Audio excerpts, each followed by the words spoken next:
এই ভিডিওতে আমরা দেখব হচ্ছে কন্ডিশনাল স্টেটমেন্ট বা রেন্ডারিং। তো নাম থেকে আমরা বুঝতে পারতেছি যে কন্ডিশনাল রেন্ডারিং বলতে একটা কন্ডিশনের উপর ডিপেন্ড করে রেন্ডারটা হবে। আমি হচ্ছে অলরেডি একটা প্রজেক্ট আমরা ওপেন করে রাখছি, এটা এক্সিস্টিং প্রজেক্ট, এটা ডিপেন্ড করতেছে না যে কোন প্রজেক্টে করতেছি, জাস্ট বোঝানোর জন্য যাতে আমি আরো কিছু ডিটেলসে দেখাতে পারি। তো এটা প্রথমে দেখা যায় আমি যদি একটা সাপোজ ভেরিয়েবল নেই, হ্যাঁ, যে কনস্ট্যান্ট নাম্বার ইকুয়াল টু 5 এরকম নিলাম। হ্যাঁ, তারপরে হচ্ছে আমি আপনাকে জাস্ট কন্ডিশনাল রেন্ডারিংটা কিভাবে কাজ করে, যে আমি যদি বললাম নাম্বার যদি 5 এর সমান হয়, 5 এর সমান কিনা এটা হচ্ছে কন্ডিশন।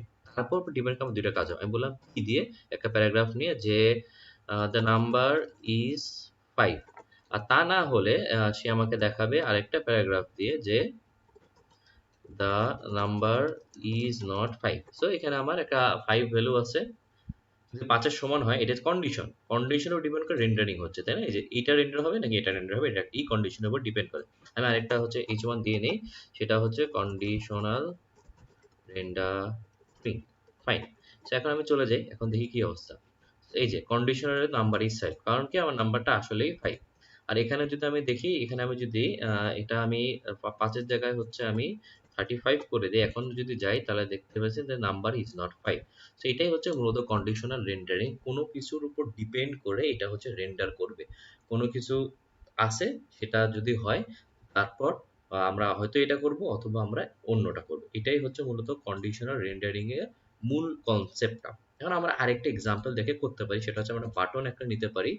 আমরা চেষ্টা করব যে কাউন্টের ভ্যালু, দুইটা বাটন থাকবে, একটা ভ্যালু যদি 5 এর বেশি হয় তাহলে একটা রকম রেন্ডারিং হবে, আর না হলে আরেক রকম রেন্ডারিং হবে। এইরকম আমরা একটা কাজ করতে যাচ্ছি, সো আমরা এটাই করি। সেজন্য আমরা দুইটা বাটন নিয়ে নিই। আমি হচ্ছে এগুলো বাদ দিয়ে দিলাম, বাটন নিলাম, বাটন ইনক্রিজ, আর হচ্ছে আরেকটা বাটন নিব, সেটা হচ্ছে ডিক্রিজ। সো ফাইন, একটা সি কমাই দিই, ডিক্রিজ।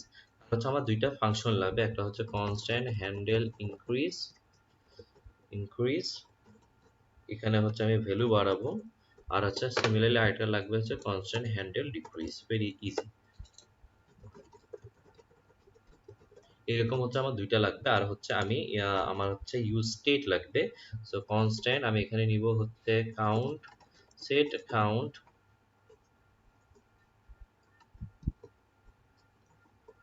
আর হচ্ছে এখানে নিলাম হচ্ছে ইউজ স্টেট।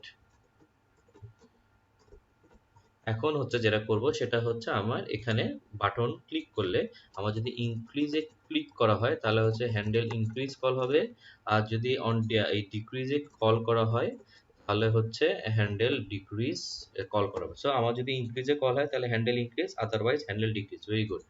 এখন হচ্ছে যে কাজটা করব সেটা হচ্ছে এখানে আমি সেট কাউন্ট করে দেব, সেট কাউন্ট করে দিব হচ্ছে কি কাউন্ট +1, আর এখানে সেট কাউন্ট করে দিব হচ্ছে কাউন্ট -1।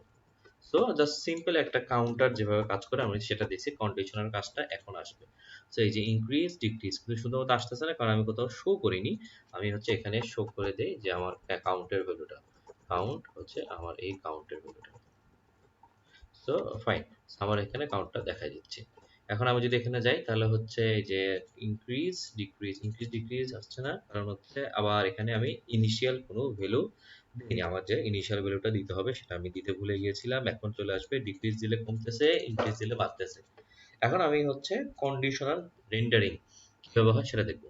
আমি বলবো যে দেখো, তোমার যে কাউন্টের ভ্যালু, কাউন্ট যদি 5 এর বেশি হয় তাহলে হচ্ছে তুমি একটা জিনিস লোড করবা, আর যদি না হয়, আর যদি না হয় তাহলে তুমি আরেকটা জিনিস লোড করবে। So এইরকম, বা আপনি এখানে ডিভো ইমাজিন করতে পারছেন, এইটা একটা পার্ট ফ্র্যাগমেন্ট, আর পরেরটা হচ্ছে আরেকটা, এইরকম। এখন আপনারা আই গেস একটু বেটার আইডিয়াটা বুঝতে পারতেছেন যে দুইটা জিনিস। এখন হচ্ছে আমি এখানে অনেক কিছু দিতে পারি, যে h1 h2 দিলাম, the value is less than 6 হইতে পারে বা 5, যেটাই দিই ওটা ইম্পর্টেন্ট না।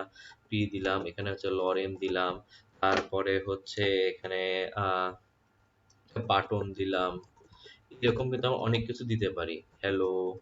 এটা আমি যেটা বোঝাতে চাচ্ছি সেটা হচ্ছে মূলত যে এটা কন্ডিশনাল রেন্ডারিং হয়ে এটা লোড হবে। আর এখানে সাপোজ আমি হচ্ছে জাস্ট একটা লরেন দিলাম, লরেন দিলাম, লরেন দিলাম, এরকম। হ্যাঁ, লরেন দিলাম, আর এখানে লরেনের উপরে যাতে বুঝতে পাই সেজন্য এখানে আমি হচ্ছে আরেকটু উপরে একটা লরেন দিই, সেটা হচ্ছে ভ্যালু দিই, সেটা হচ্ছে ভ্যালু ইজ মোর দেন 5, এরকম, তাই না? আর হচ্ছে এখানে দেখি কি অবস্থা হয়।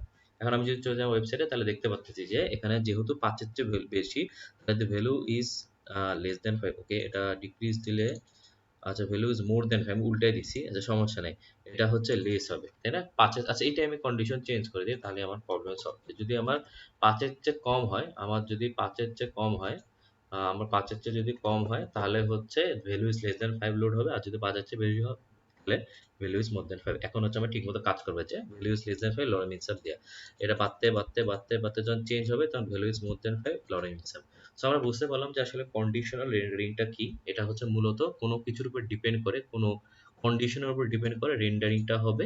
এটা অ্যাকচুয়ালি খুব বেশি হেল্পফুল, স্পেশালি আপনি যদি চিন্তা করেন রিয়েল লাইফ সিচুয়েশনে, রিয়েল ওয়েবসাইটের ক্ষেত্রে সেটা হচ্ছে লগ ইন আর হচ্ছে লগ আউট।